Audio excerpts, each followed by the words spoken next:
Teddy Robinson went to the fair. One day, Teddy Robinson sat on the windowsill of Deborah's room and thought about all the things he most specially wanted. Deborah was helping Mummy to bake a gingerbread man that morning, so he had a nice long time to think. First, he thought how jolly it would be if a fairy came by and asked him to go to tea with the man in the moon. But that was only pretend thinking. He knew it couldn't really happen. So he decided to think about real things instead. He found there were quite a lot of real things he wanted.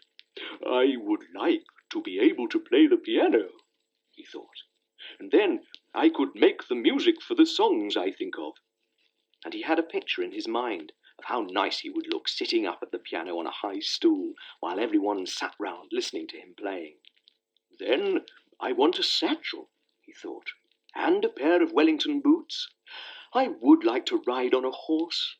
But more than all the other things, what I most specially want is to drive a motor car." He'd often been for rides on buses with Deborah, and when they'd been lucky enough to have the front seat on top, he'd done quite a lot of things to help the driver make the bus start and stop. He'd found that when the traffic lights were changing from red to yellow, he only had to push forward once or twice and the bus would start. And when the traffic lights were changing from green back to yellow and red, all he had to do was to sit back sharply and the bus would stop. But of course, that was not the same as really driving. It was only helping. "I must practice driving a motor car all by myself," he said, "just in case I ever have the chance."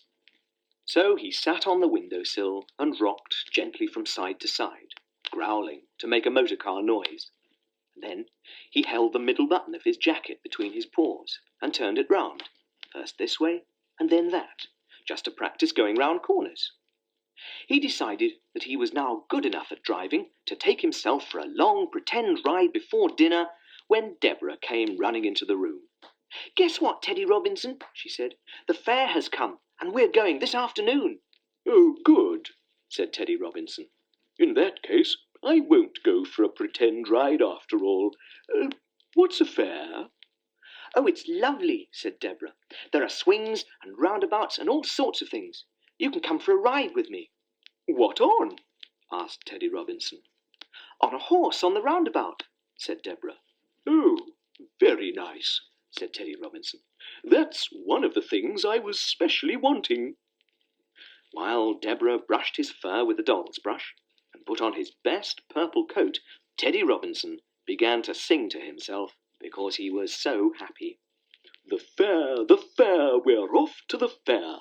What shall we do when we get there? Ride, of course, on a galloping horse, a nice little girl and a big brown bear." "Don't be silly," said Deborah, laughing. "It ought to be a big girl and a middling-sized bear." "Oh, well, it sounded better the other way," said Teddy Robinson. "And anyway, I always feel big when I'm happy." After dinner, they all set off. Mummy had given Deborah 20 pence to spend at the fair, and she and Teddy Robinson were busy all the way there thinking how they were going to spend it.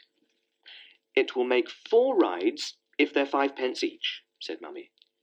"Or 3 rides and 1 candy floss," said Deborah. "Or 4 candy flosses," said Teddy Robinson. "Yes, but they're so big we won't want 4, said Deborah. "Shan't we?" said Teddy Robinson. "What are they?" "Oh, they're great big fluffy things on sticks," said Deborah. "They look like pink cotton wool that you can eat." Soon they heard the noise of the fair, and a moment later they turned the corner and were in the fairground. Teddy Robinson thought he had never seen anything so exciting. There were so many things to look at that he didn't know which to look at first. But Deborah decided for him. "Look, Teddy Robinson," she said.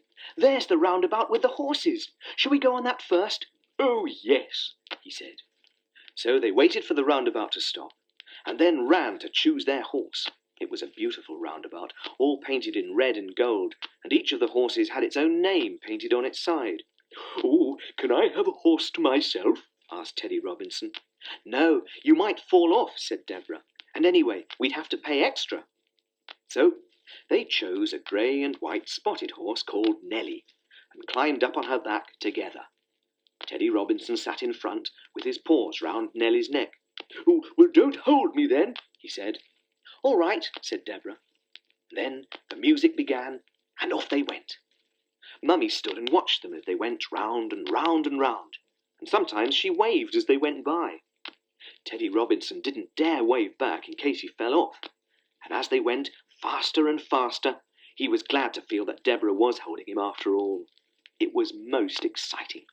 He began to sing his little fair song again, but this time he changed it to, "Oh, gee up, Nellie, to the fair, round and round till we get there. Gallop along as fast as you dare, with the nice little girl and the big brown bear." When the music stopped and the horses stood still again, they just didn't want to get down. So they stayed on Nellie for another ride. Deborah gave the man another 5 pence, and off they went again.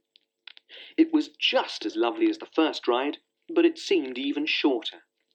Next time the horses stopped, they said goodbye to Nellie and climbed down. "Oh, thank you," said Teddy Robinson. "That was very nice."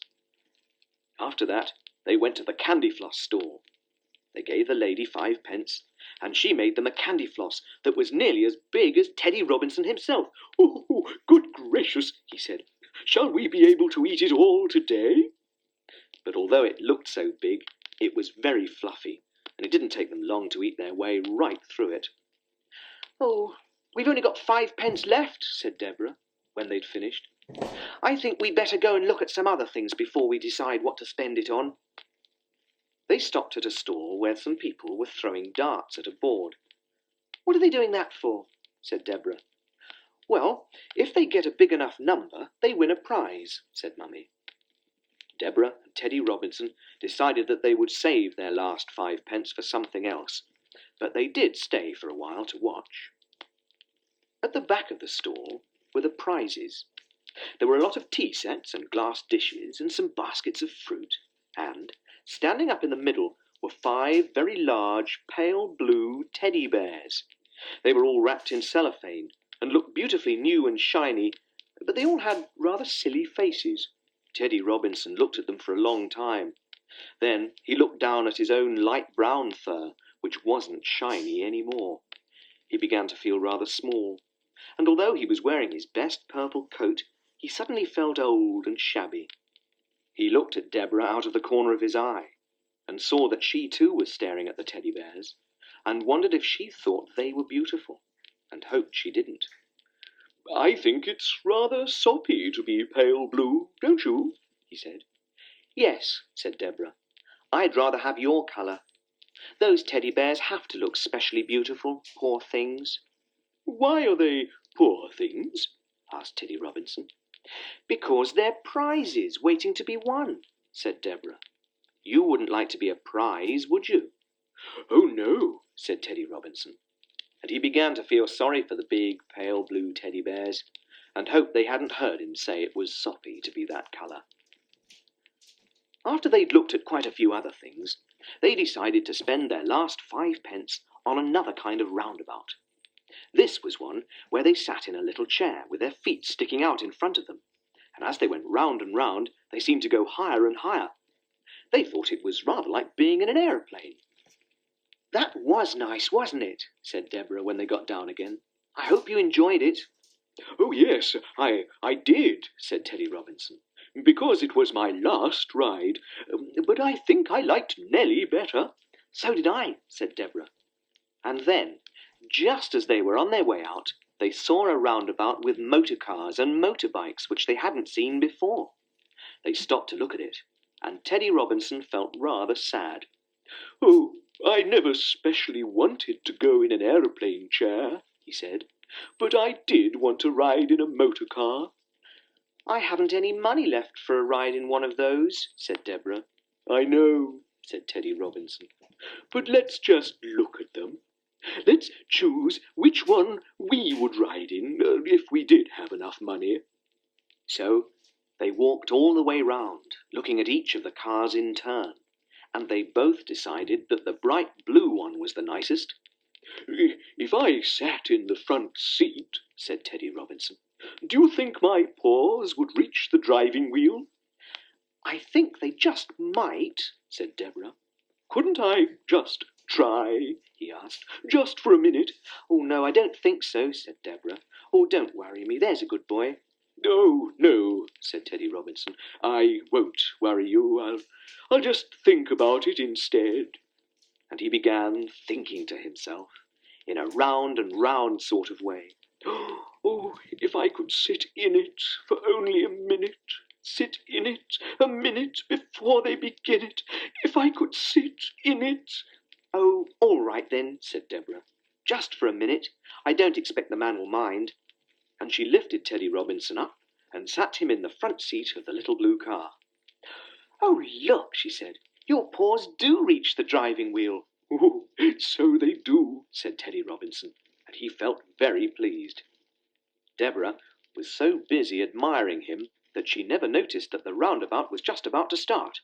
She turned round to show Mummy, and at that minute the cars began to move slowly round and round. And before she'd time to lift him out again, Teddy Robinson was out of reach, going round and round and round in the little blue car all by himself. He sat up very straight with his paws on the driving wheel and felt bigger and better than he'd ever felt before. He went round and round, faster and faster. The wind ruffled his fur, and he felt as if he was going for miles and miles all by himself. Every now and again he saw Deborah, and each time he passed her she waved her hand at him. He didn't wave back because he didn't want to take his paws off the driving wheel. It was so lovely to be really driving a motor car at last, and all by himself too. He began to feel a little song going round and round in his head as he went round and round on the roundabout. "Oh, here I are, driving in a motor car. What a clever bear I be, don't forget to wave at me.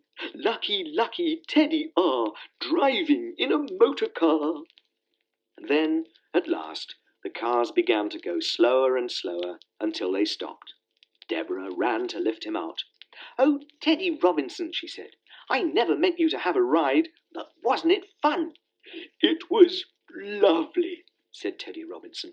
"And didn't I drive it well? You know, I never bumped into any of the others." After that, it was time to go home. Teddy Robinson felt so happy and pleased with himself that he even waved his paw to the pale blue bears as he passed their stall on the way out. "I am lucky not to be a prize at a fair," he said to himself. "In fact, I'm a jolly lucky chap altogether. I may not have learned to play the piano yet, and I still haven't got a satchel or a pair of Wellington boots, but I did ride on a horse, and I have driven a motor car, all by myself." And that is the end of the story about how Teddy Robinson went to the fair.